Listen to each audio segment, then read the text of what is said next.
should be played at high volume. This should be played at high volume. This should be played at high volume.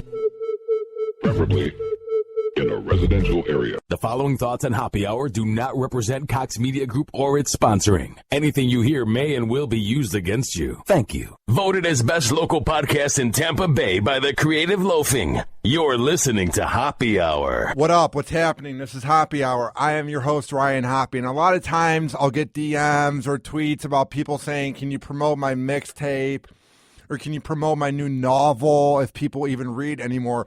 But I got this message, and it really touched me, and it was very flattering and honoring that they would ask me to help promote for them. So on the phone line, I'm going to have them introduce themselves and talk about the situation they are in. So what's up, guys? Hey, Ryan. My name is Stephanie. I'm Josh. What's up, guys? And we've been together for a little over 2 years now. Ever since we started dating, Josh has been having absence seizures. He basically just blanks out, doesn't know where he is, doesn't know who anybody is. And it's prevented him from doing some normal daily activities like driving. I know that's the biggest thing for him. But he is having surgery on his brain on the 21st of this month. So hopefully stop the seizures. How does that go down? Were you born with this? Did this come over time? How did these seizures begin? They started when I was 12. We don't really know what started them, how they started. They just, one day I woke up on the couch at my parents' house when I was 12, and I said, I don't know how I woke up on the couch. I was getting in trouble, and then my brother came home from work and noticed me shaking on the ground. That was about how it started. We don't know how. So now, is this something that can get cured over time? Has it gotten worse over time?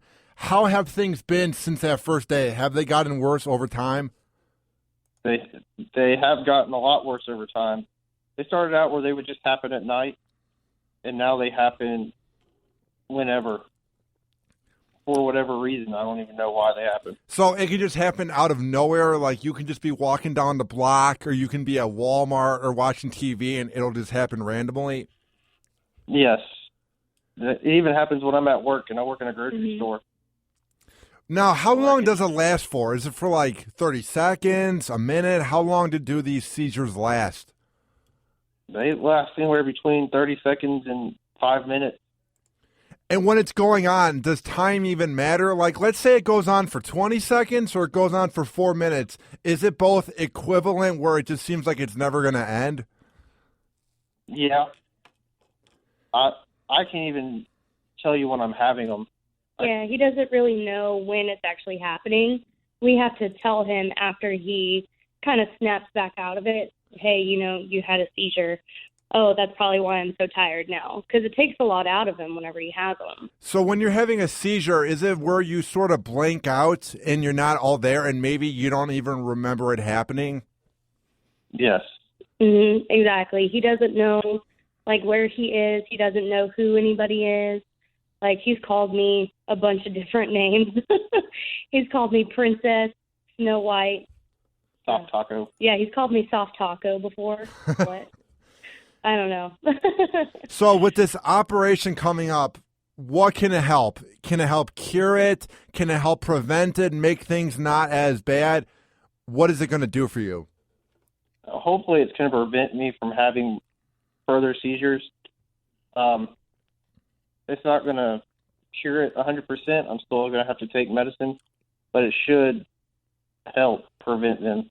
Now, with it preventing, would you then be able to do more normal day activities like driving and the other things that it's preventing you not to do? According to the doctor, if I'm able to have control over my seizures for 6 months, I will be able to drive again. That's the biggest thing that I want. What's the key to having the power to beat the seizures? Is it working out, eating healthy? What are some things they've said that would help speed up the process? To stop drinking caffeinated drinks like energy drinks. He said that really doesn't help. I can imagine. I drink energy drinks all the time, dude. I might die of a seizure. I mean, I'm drinking it right now. I can't imagine them saying to me, you can't drink caffeine anymore. Like, that's how I get up. Like, is it hard for you to give up caffeine? It would be very difficult because I go to work sometimes at 2 o'clock in the morning, and I live off of a Red Bull at 2 o'clock in the morning. Yeah, I mean, that has to be odd because you're working so hard and you're burning out and you're getting tired, but then to save your life, you can't drink caffeine. But then I would think at the same time, it's a thing that's worth getting rid of, you know, for the greater good. Yeah. If when they get done with this surgery, if he tells me I can't drink energy drinks anymore, I'll more than likely quit drinking energy drinks. Well, I'd hope so. Just so I can stop waking my fiance up at 1 o'clock in the morning to take me to work. Now, what I'm about to ask you will probably be the most friendliest answer ever because she's right next to you. But how supportive has she been? She's been overwhelming supportive with her and her family, my family. She wakes up at 1 o'clock in the morning to take me to work and then has to get up 3 hours later to come pick me back up from work when she just gets off 5 hours. That is awesome.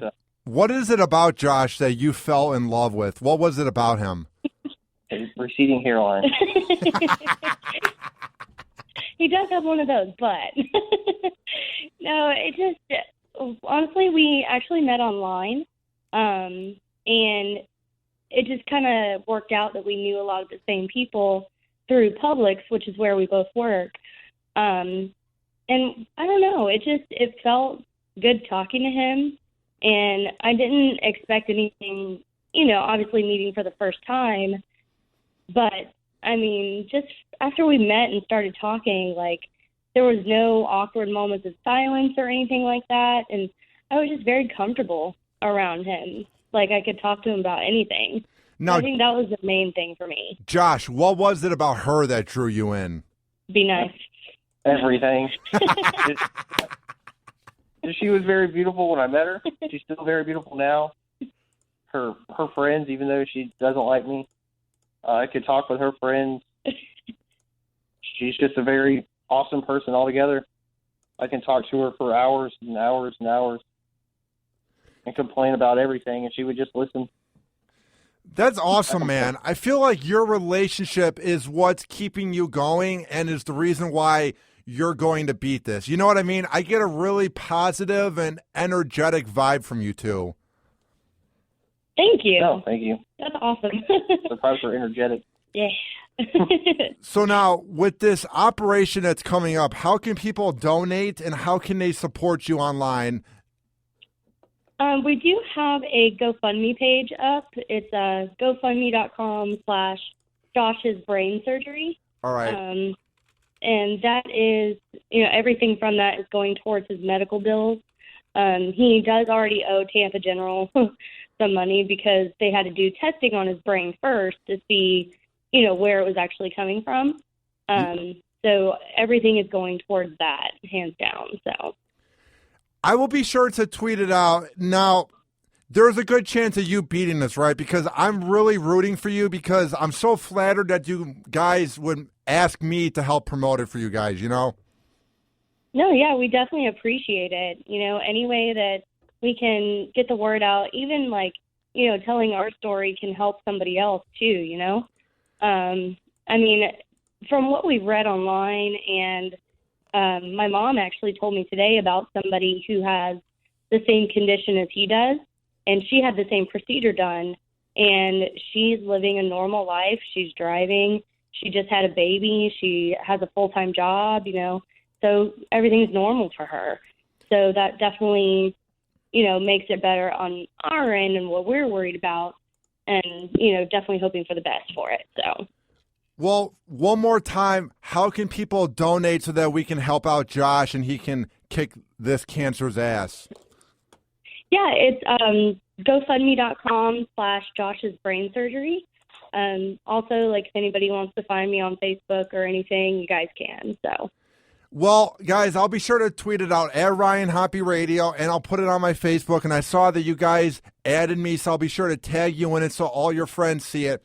I'm very flattered that you guys would include me with everyone on the bone since I'm in promotions to even think about having me promoted for you guys. And any way to help, if you need me to retweet any articles that might come up or any other GoFundMe pages, anything you guys need me to promote, I'm here. Sounds good? Okay. We appreciate it, Ryan, so much. And Josh just wants to know how he can get the Hoppy Hour T-shirt so he can wear it in the hospital. I'm actually going to be getting a guy, because the ones that I got are from Speed King Science out of Palmetto, and those were free. But I have another sponsor that will be making them, so I will send you guys the link online. So you guys actually just broke some news. You're on the breaking news of my podcast about how I'll be getting shirts soon. So there you go. Good question. Good question, Josh. All right, guys. I appreciate you being on the show. I appreciate you reaching out. And here's to Josh kicking cancer's ass. Sounds good? Sounds good. Thank you. All right. Thank you, guys. All right. Bye. All right. Bye. Happy Hour. Happy Hour.